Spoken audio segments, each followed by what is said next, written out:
안녕하세요.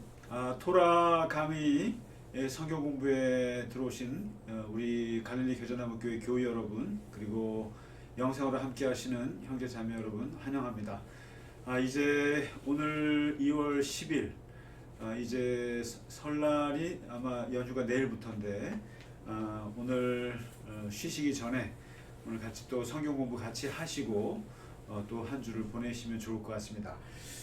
오늘 우리가 이제 공부할 내용이 이제 신명기 법전 네 번째 시간이 되겠습니다. 왜냐면 신명기가 이제 1장에서부터 11장까지 역사적인 회고와 또 해석과 이제 전망에 대해서 모세의 그 이제 당부의 말씀들이 이제 기록되었다면은 본격적으로 법전이라고 할 수 있는 신명기 12장부터 26장까지를 이제 신명기 법전이라고 한다고 말씀드렸습니다. 특별히 이제 신명기 법전으로 들어가서 우리가 오늘 성경을 보시면 이제 12장부터 16장 7장까지 16장까지죠. 16장까지가 하나님을 어떻게 예배할 것인가. 그래서 이제 그 예배에 대한 제사에 대한 그 관련된 그래서 거기에는 이제 우상을 도말하고 또 거짓 선지자들을 이제 없이하고 또 뭐 절기 문제, 11조의 문제, 그리고 그 안식일, 그리고 이제 부정한 짐승과 정한 짐승, 이런 모든 것들이 사실은 그 하나님을 섬기기 위한 예배와 관련한 제사와 관련한 그 예배 문화라고 말씀을 드렸습니다. 그리고 이제 18장에서 17장이죠. 17장, 18장에서 그 이스라엘이 꿈꾸는 그 제사장 나라, 하나님의 그 나라는 이제 신정 통치인데, 그 신정 통치에 필요한 하나님의 리더십, 그 리더자들이죠. 그러니까 지도자들을 얘기하는데, 이제 왕, 그리고 제사장, 그리고 선지자에 대해서 우리가 한 시간 말씀드렸고요. 그리고 이제 19장부터 보면은 이제 생명과 관련된 부분이에요. 이제부터는요. 뭐냐면 도피성, 그리고 이제 그 전쟁에 대한 윤리를 다뤘는데, 그 지난 시간에 이제 제가 도피성 말씀을 드릴 때 그 시티 오브 레퓨지죠. 그 드리지 못한 말씀이 하나 있는데, 이것이 오늘날 사법제도의 기원이라고 말씀드렸죠. 그러니까 가해자가 이제 억울한 누명을 더 씌우지 않도록, 그리고 아무나 죽이지 못하도록, 그리고 복수를 함부로 당사자가 하지 못하고 제3의 기관이 맡아서 하도록 한다라는 의미에서 이제 이게 도피성이 오늘날 사법부 같은 역할을 한다고 말씀드렸는데요. 이걸 이제 영적인 그 의미로, 특히 이제 신약적으로 성서적으로 우리가 어떻게 볼 것인가 했을 때, 이 도피성이라는 게 뭡니까? 불가피하게 지은 죄인들을 구제하는 거거든요. 함부로 죽이지 못하게. 그런 면에서 볼 때 이 도피성은 모든 인간의 죄라고 하는 것은 불가피한 면이 있어요. 그래서 그것을 신약의 사도 바울이나 예수님도 인정하셨지만, 인간의 죄라고 하는 것은 본인이 지으려고 하는 것도 있겠지만 대부분 어떤 그 어쩔 수 없는 인간의 연약함에서 비롯된 것이거든요. 그래서 로마서 7장에서 선을 행하고 싶지만 악이 나와 공존하더라는 게 바울의 고백이지 않습니까? 그랬을 때 인간이 죄를 짓지 않고 싶어도 짓지 않을 수 없는 인간의 실존이라는 게 있다는 거죠. 그 죄적 실존. 그 죄적 실존을 강조하는 종교가 기독교고, 그리고 이제 창세기부터 아담의 죄부터 얘기하는 것이 바로 인간의 불가피한 죄성을 얘기합니다. 그래서 원죄라는 말도 어거스틴이 했지 않습니까? 그런 면에서 이 도피성이라고 하는 것은 어떤 의미에서 구원의 의미가 있어요. 그래서 인간의 불가피한 죄에 처할 수밖에 없는, 죄를 지을 수밖에 없는 인간, 다 죽어야 하는가? 그 사망에 이르는 거 아닙니까? 그런데 그들을 구제하고 구원하는 것이 무엇인가? 구약에서는 지금 도피성이라는 걸 통해서 인간의 불가피한 죄를 구제하는 것을 얘기하고 있고, 이것이 오늘날 신약적인 의미에서 예수님의 구원과 관련해서는 예수님께서 우리의 도피성이 되어 주신다라고 볼 수 있는 겁니다. 그래서 인간의 죄를 구원하시는 예수님의 그 도피성의 역할을 이렇게 해석할 수 있는 것이죠. 그런 의미를 제가 지난 시간에 시간 없어서 말씀 못 드렸는데요. 그런 것이 있고, 그러면 이제 오늘 내용이 이제 21장이거든요. 21장과 22장 나오는데, 내용이 오늘 신명기 버튼 네 번째 시간입니다.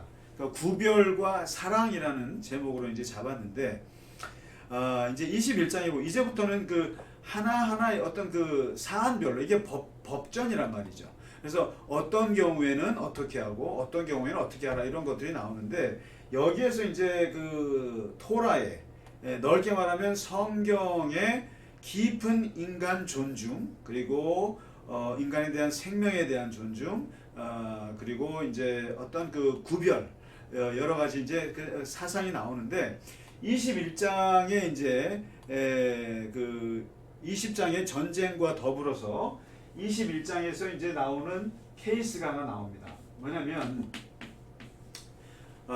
피살된 시체의 주제. 피살된 시체가 발견될 경우에, 이게 뭐냐면 오늘날 미제 살인 사건이라고 보시면 됩니다. 그러니까 우리가 옛날에 화성 연쇄 살인 사건도 있고, 또 옛날에 여러 가지 그 학살 사건들이 있지 않습니까? 그 집단 학살이라든가, 또 의문사들이 있어요. 근데 이제 이 토라에서도 그걸 다룹니다. 사람이 죽었는데, 피살을 당했는데 누가 죽였는지를 몰라요. 그리고 가해자가 나타나진 않습니다. 아무리 수사를 해도 알 수가 없는 그런 상황이 벌어졌을 때 어떻게 할 것이냐, 그런 사건을 그냥 묻고 갈 것이냐, 그러면 안 된다라는 거죠. 몇 가지 이제 원칙을 제시하는데, 그 지역의 장로와 재판관들은 나와서 그 피살된 시체가 어디서 죽었는지를 보고 그 지역에서 가장 가까운 성읍이 어디인지를 먼저 밝혀내라. 다시 말해서 해당 책임 지역을 정하라는 거예요. 예를 들면 이 사람이 서울에서 죽었다 그러면은 서울을 관할하고 있는 책임자가 책임을 져야 되는 거예요.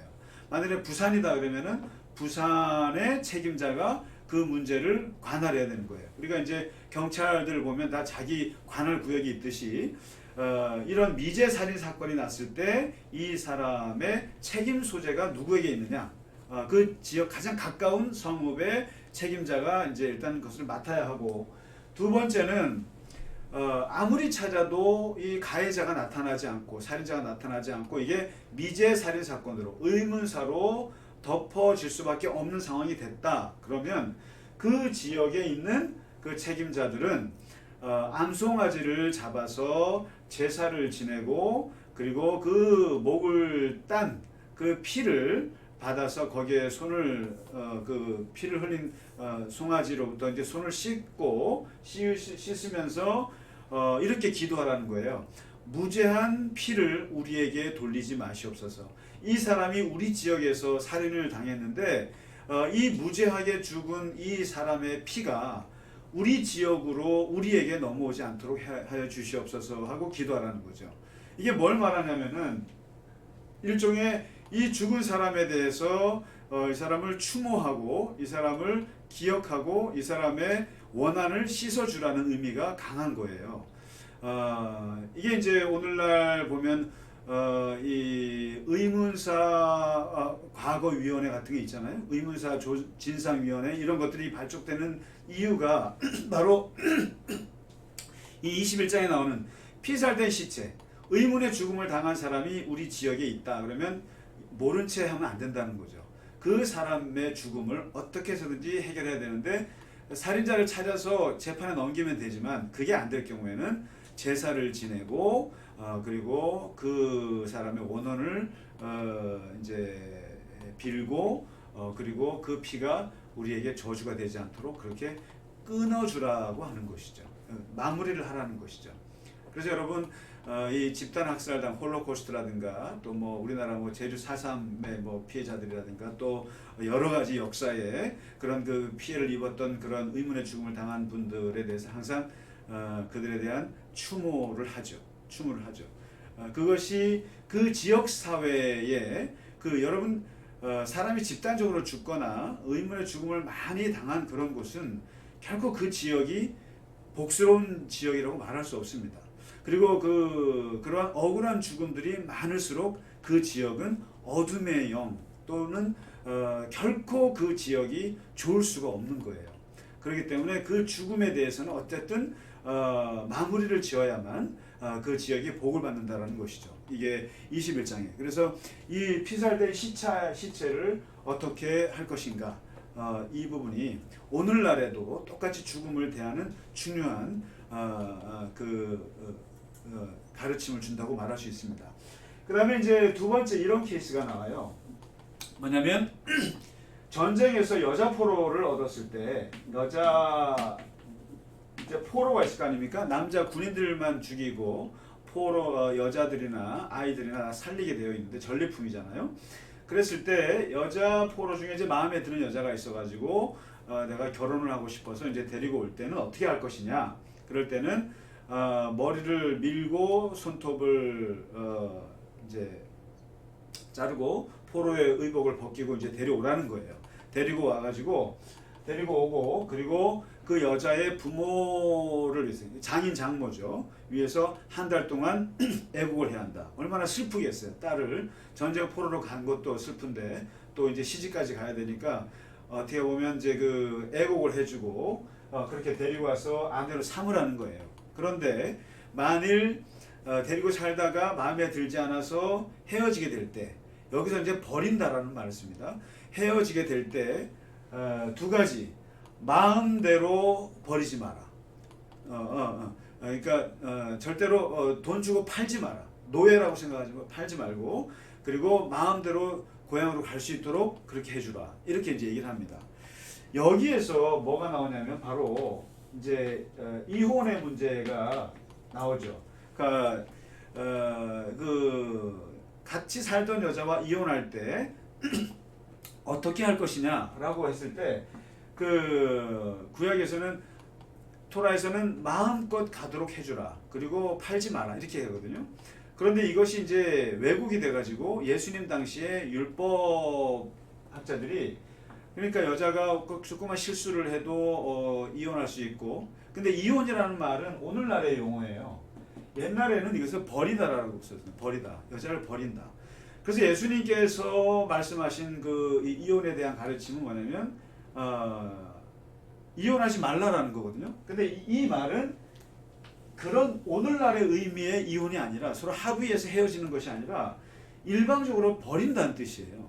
그러니까 예수님 말씀하신 것은 그 당시에 여자는 소유물이었고 물건이라는 거였죠. 아직 머릿속에. 그러니까 남자들은 그냥 여자가 마음에 안 들면 버릴 수 있는 존재로 생각했던 건데, 예수님의 말씀은 버리지 말라는 거예요. 함부로. 왜냐하면 여자 안에도 또한 똑같은 인격이라는 거예요.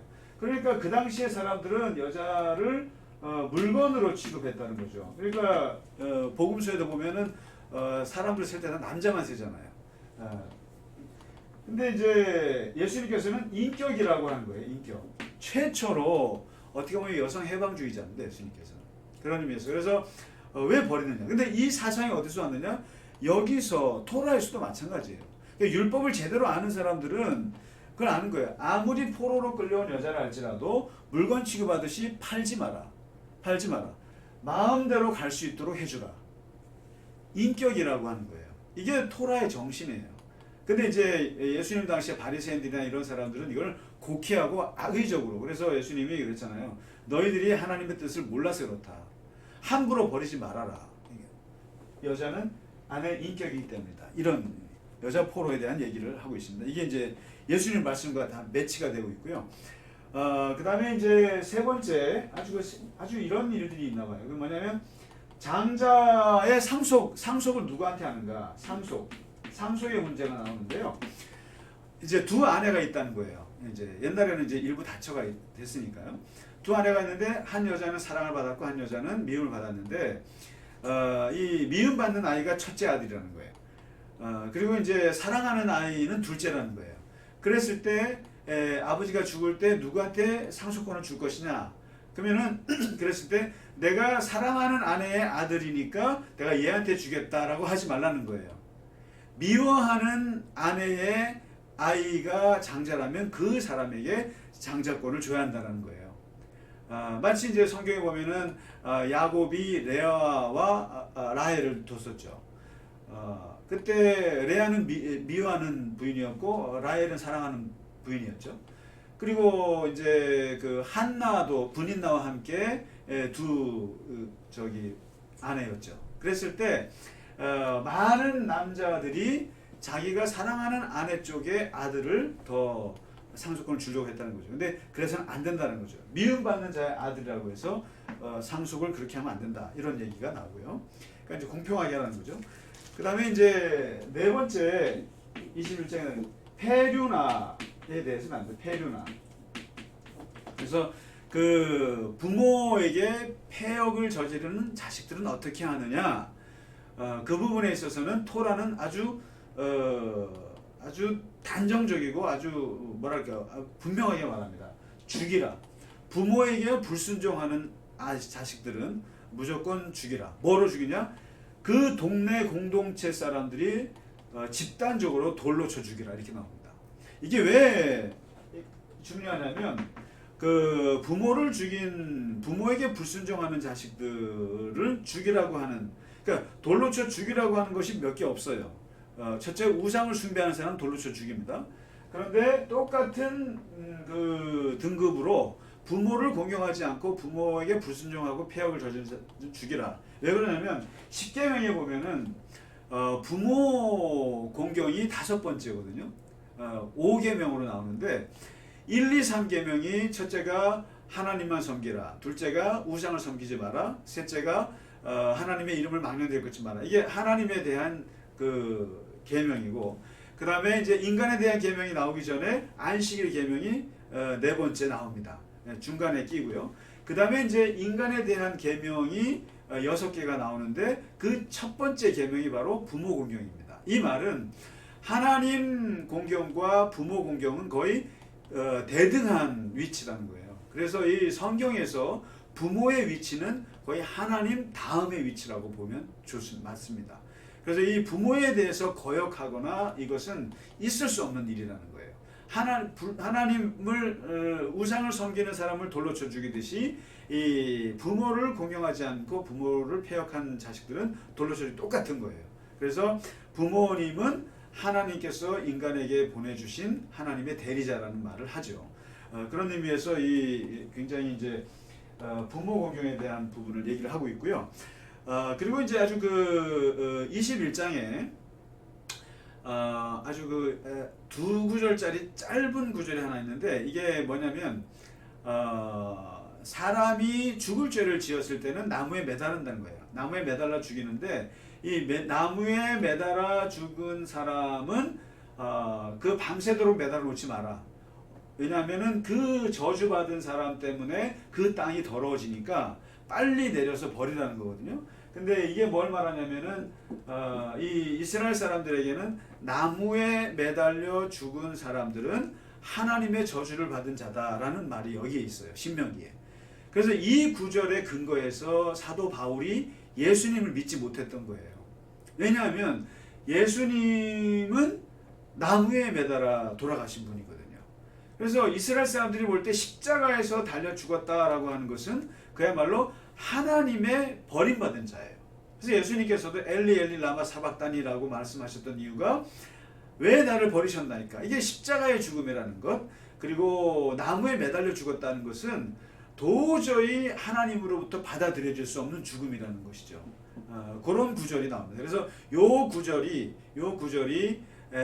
사도 바울로 하여금 또 많은 이스라엘 사람들로 하여금 예수님을 구세주로 받아들이기 어려운 부분이었다라는 것이 참고로 나오고 있습니다. 자, 그 다음에 이제 22장에 넘어가면서 그게 이제 21장까지고요. 22장에 아주 그 재미있는 윤리가 나옵니다. 예. 22장을 넘어가면 거기에 이제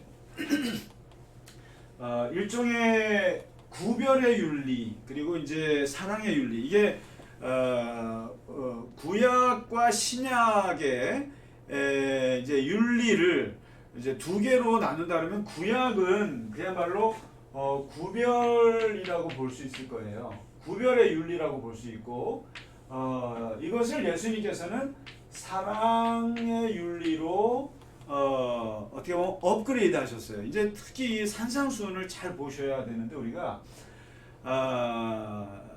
뭐냐면 그 거룩의 윤리라는 게 이제 구약은 거룩이죠. 거룩이라는 것을 여러분 항상 구별이라는 말로 이렇게 치환해서 생각하면 좋을 것 같아요. 항상 구별이 중요한 것이고, 근데 이 구별이 이 토라의 구별의 윤리가 구별의 신앙이 이스라엘 사람들로부터 어떻게 왜곡이 되냐면 차별로 이루어졌어요. 차별 윤리로 왜곡이 됐어요. 그런 것을 직시하셨던 예수님께서는 이것을 사랑의 윤리로 승화하십니다. 그래서 이제 이웃은 사랑하고 원수는 미워하라. 이게 구별의 윤리고 차별의 윤리예요. 그리고 우리 형제들은 사랑하고 이방인들은 미워하라. 이게 이제 구별을 차별화시킨 거거든요. 그런데 예수님께서는 원수도 사랑하고 박해자도 축복하라. 이게 사랑이거든요. 배려와 존중으로 이렇게 나가는데 그러면 토라는 전부 다 구별만 얘기하느냐? 그렇지 않습니다. 이 구별의 윤리와 이 사랑의 윤리가 같이 이제 혼합되어 있는데 22장에 보면 이제 이게 일상에서 우리가 이 구별과 사랑 이것이 이제 어떻게 이루어지느냐? 먼저 이제 22장 1절에서 4절에 보면 이제 사랑에 대한 거죠. 일종의 이제 사랑으로 볼 수 있는 뭐냐면 인간에 대한 거죠. 인간에 대한 사랑에 대한 건데 첫 번째가 제목을 뭘로 잡아야 될지 모르겠습니다만은 이 말이에요. 이 말 들었을게요. 못 본 채 하지 마라. 못 본 채 하지 않기 윤리죠. 어떻게 보면 이게 뭐냐면 내 이웃의 소나 양을 잃어버렸는데 내가 그게 어디 있는지 알아요. 근데 그걸 모른 척 하지 마라. 이 합니다. 그 다음에 또 의복이나 또 그 형제가 뭔가 잃어버렸는데 그것을 내가 봤어요. 내가 어디 있는지 알아요. 근데 그러면 그걸 찾았어요. 그 찾은 걸 가지고 그 사람에게 모른 척 하지 마라. 못 본 채 하지 마라. 이런 말씀을 합니다. 그래서 무슨 일이든지 너의 형제가 어려움을 겪는 걸 보면서 못 본 채 하지 마라. 예, 이 말을 합니다. 이게 신약에서 예수님께서 기가 막히게 설명하신 것이 바로 선한 사마리아인 비유입니다. 선한 사마리아인 아시죠? 누가복음에 나오는 가장 유명한 비유가 선한 사마리아인 비유와 이제 탕자의 비유인데 이 선한 사마리아인 비유에서 말하는 것이 뭡니까? 강도 만난 사람이 있는데 내 눈앞에 있는데 이 사람을 구해주지 않고 제사장이 지나가고 레위인이 지나갔죠. 못 본 채 했다는 거죠. 못 본 채 지나가고 오히려 사마리아 사람이 그 사람을 구해줬다는 거예요. 그랬을 때 이 구조할 수 있는데 구조하지 않는 것. 그러니까 이걸 이제 그 구조 불이행죄라고 할 수 있죠. 그러니까 영어로 failure to rescue라고 하는데 내가 분명히 이 사람이 죽어가는 것을 보면서 물에 빠져 죽어가는데 나한테 밧줄이 있어요. 구할 수 있는데 구해주지 않았을 때 이러지 말라는 거예요. 근데 여기에서 이러한 상황을 이런이 많죠.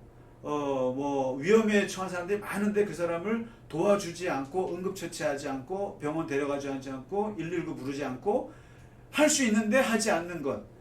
이런 것들, 이런 사람들을 놓고 어떻게 해야 되느냐? 뭐 자유죠. 뭐 내가 뭐 안 할 수도 있죠. 이런 거죠. 그런데 이러한 것도 죄다라고 하는 거예요. 죄다. 구조를 불이행한 죄. 이러한 사람들을 처벌하자라고 하는 것이 선한 사마리아인 법입니다. 이게 법. 예, 캐나다나 이게 이제 그 뭐 서구 유럽에서는 이게 이제 제정이 됐어요.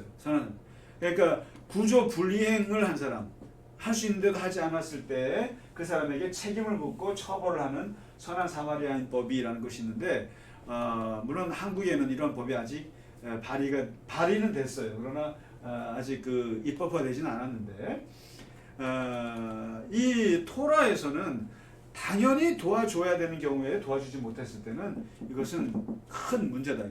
그러니까 이건 이제 도덕적인 문제뿐만 아니라 법적인 문제가 있는 것으로까지 오늘날 발전한 법이 선한 사마리아인 법이라고 하십니다.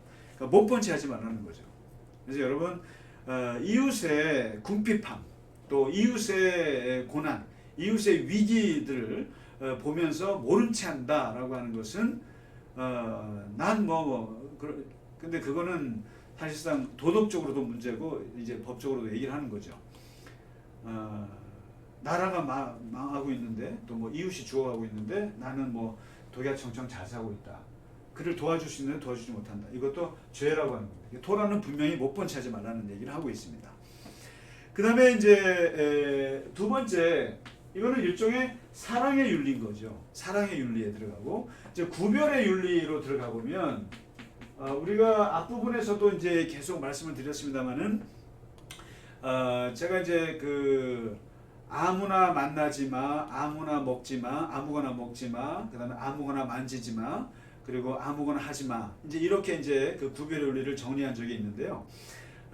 특별히 여기서 이제 음식도 아무거나 먹지 말라는 거 아닙니까? 그리고 이제 아무나 만나지 마. 이렇게 구별하고 그리고 이제 하는 건데 일상에서 더 구체적으로 구별에 대한 윤리들을 더 예를 들어요. 뭐냐면 여러분 오늘날에 보면 참 재밌습니다. 남녀의 의복을 같이 입지 마. 남자가 여자 옷 입고 여자가 남자 옷 입지 마. 많이 보셨죠 우리가.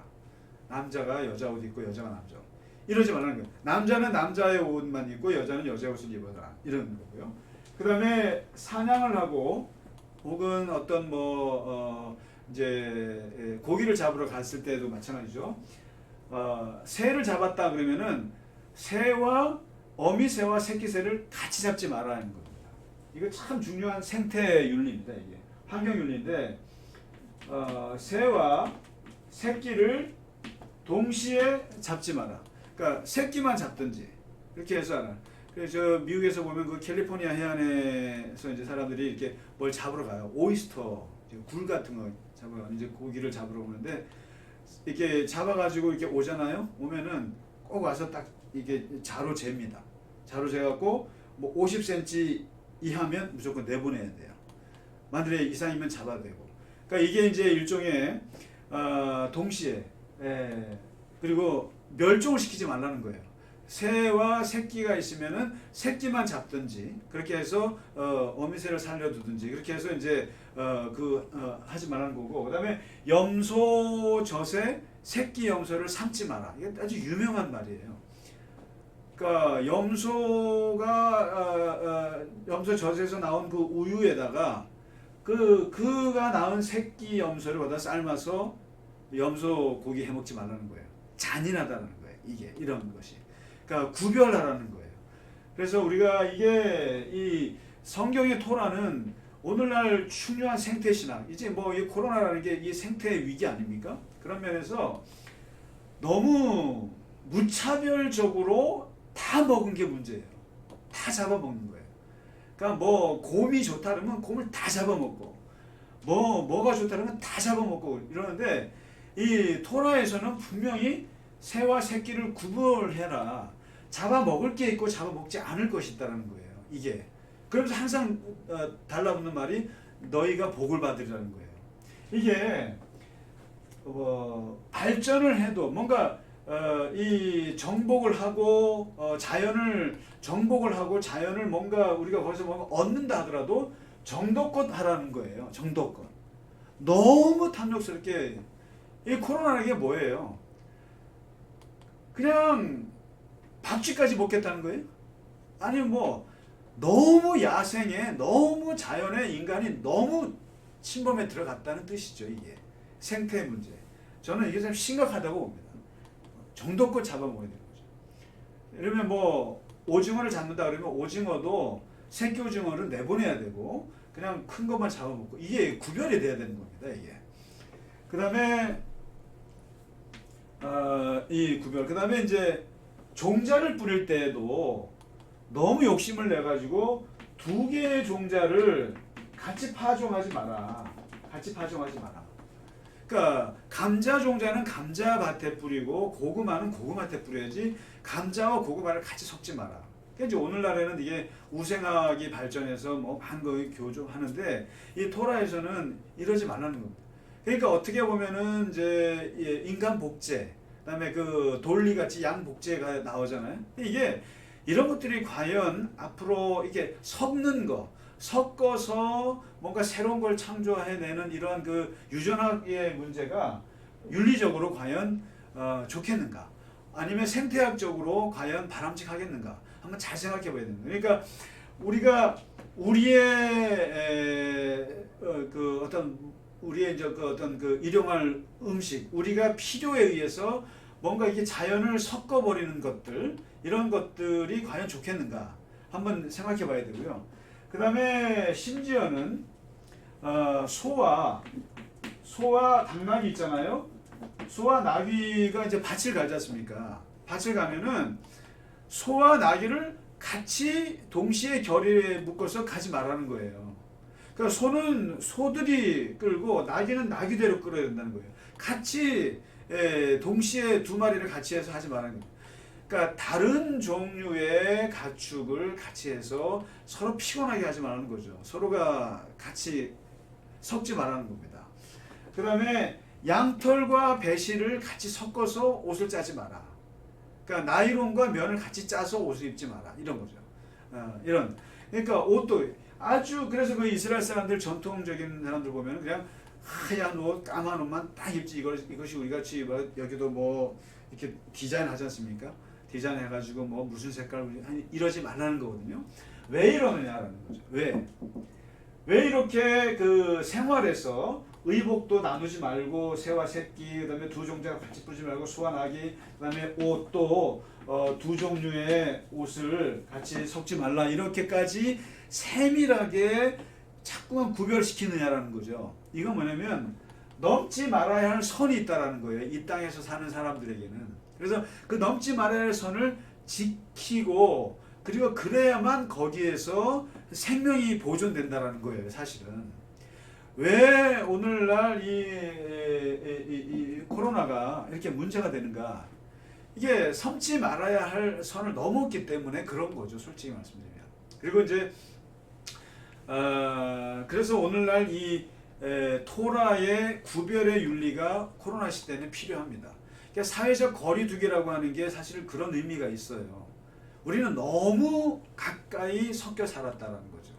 그런 면에서 이제 입을 막고 손을 씻고 그리고 거리를 둠으로써 서로 간에 선을 넘지 말아야 되는 어떤 면에서 굉장히 의미심장한 이 윤리라고 말했습니다. 그래서 이 구별의 윤리, 이것이 차별이 돼서 문제지 구별이라고 하는 것은 굉장히 기독교에서 중요한 겁니다. 그래서 이게 교회라고 하는 것은 세상과 다른 구별이 있어야 하는 것이죠. 구별이 있어야 하는 거예요. 다름이 있어야 한다는 거예요. 디퍼런스가. 이것을 이거 분명히 말합니다. 이것이 왜 이러느냐 하면은 당시 고대 이스라엘은 이렇게 해야만 살아남을 수가 있어요. 이거는 생존의 윤리예요. 이것은 구별. 그리고 이렇게 해야만 그들이 그 생명을 지속할 수 있기 때문에 그런 거예요. 자, 이게 이제 나고요. 그 다음에 세 번째 아주 그 되게 재밌는 그 그러니까 지나가는 구절 같지만 22장 8절입니다. 뭐냐면 이런 것도 참 오늘날 의미가 있는데 이게 다 이제 토라에서 그 3,000년 전, 4,000년 전에 이 법전인데도 이런 것입니다. 새 집을 지을 때 지붕에 난간을 만들어 주라는 거예요. 이게 이제 그 이스라엘의 집의 구조라는 것이 이제 우리나라와 달라가지고 그냥 평평하잖아요. 난간을 만들어서 그 지붕이 올라갔던 사람이 떨어지지 않게 하라는 거예요. 떨어지지 않게 난간을 만들어서. 이게 뭡니까 이게? 그러니까 너가 살 집이라 할지라도 그 집이 남에게 피해를 주거나 또는 지나가는 사람이 너의 집의 지붕에서 떨어지는 일이 없도록 난간을 만들어서 그 사람들을 배려하라라고 하는 거거든요. 이게 참 중요한 것인데, 만일에 이 사람이 너의 집에서 떨어져 죽으면 그 사람의 피가 너의 집으로 돌아갈 것이기 때문이다. 이렇게 나옵니다만은 바로 이게 뭐냐면 집을 짓더라도 이웃을 배려하라는 거거든요. 저는 이 구절이 오늘날 건물을 지을 때 장애인 시설을 갖추는 거. 그러니까 이 건물을 들어가는 사람들이 다 다리가 건강한 사람들만 있는 게 아니란 말이죠. 계단을 올라갈 수 있는 사람들이 있지만 올라갈 수 없는 사람들을 위해서 휠체어 길을 만들어 줘야 되는 거예요. 그리고 요즘에 그 코로나 설명을 할 때 그 TV를 보고 다 알아듣는 사람들이 있을 것 같지만 못 알아들을 수 있는 사람들이 있어 수어를 해야 되는 거예요. 이게 장애인에 대한 배려를 하는 거죠. 그러면은 보이지 않는 사람들은 어떻게 하느냐? 오디오로 해줘야 되는 거죠. 그래서 오늘날 선진국일수록 그리고 인간에 대한 사람에 대한 배려가 지수가 높은 나라일수록 건물을 지을 때 또 어떤 뭔가를 추진할 때 이 장애인들과 또 아픈 사람들과 거기에 같이 하지 못하는 사람들을 다 배려하는 것들이 넓어지는 거죠. 근데 그렇지 않은 나라들일수록 장애인 차별이 심한 나라일수록 건물이 그냥 정상인들만, 그러니까 비장애인들을 위해서만 그렇게 이제 되는 거죠. 그래서 제가 볼 때는 모든 건물에 다 휠체어가 있어야 되고 모든 자동차에는 버스에는 다 휠체어가 올라갈 수 있도록 만들어져야 된다고 봅니다. 그리고 이 귀 어두우신 분들, 보이지 않는 분들, 그리고 다리 아픈 분들 다 배려하는 것들이 필요하다. 그러니까 너의 집을 짓는 것조차도 이웃이 다치지 않도록 난간을 만들어 주라. 이것은 일종의 사랑의 윤리가 되겠죠. 사랑의 윤리. 그래서 오늘은 이제 22장까지 오늘 공부를 하는데요. 이게 이제 참 그렇습니다. 그러니까 구약은 구별, 이렇게 구별하는 것들과 동시에 이웃의 어려움을 못 본 채 하지 마라. 그리고 집을 짓더라도 이웃을 생각해서 지어라. 이게 다 그 배려에 대한 것이죠. 그래서 사랑의 윤리에 대한 것이고, 그래서 마치 구약은 율법은 구별은 차별, 그리고 신약은 사랑. 신약은 뭐 이제 이렇게만 구별하시면 안 되고 토라 자체가 그러한 구별과 사랑, 이웃에 대한 사랑, 이것이 같이 녹아져 있다라고 하는 거. 그리고 이 토라처럼 인간의 생명에 대해서 존중하고 인간의 그 생명에 대해서 아주 세심하게까지 배려한 법전이 이 고대 근동에는 없었다고 하는 사실을 좀 기억했으면 좋겠습니다. 그리고 이 토라에서 예수님은 이것을 더욱더 숙성시키셔서 하나님의 사랑의 윤리, 사랑의 신앙으로 우리에게 말씀해 주셨다고 하는 것, 그걸 기억하면 좋을 것 같습니다. 오늘 신명기 법전 함께 공부해 주신 여러분 고생 많으셨습니다.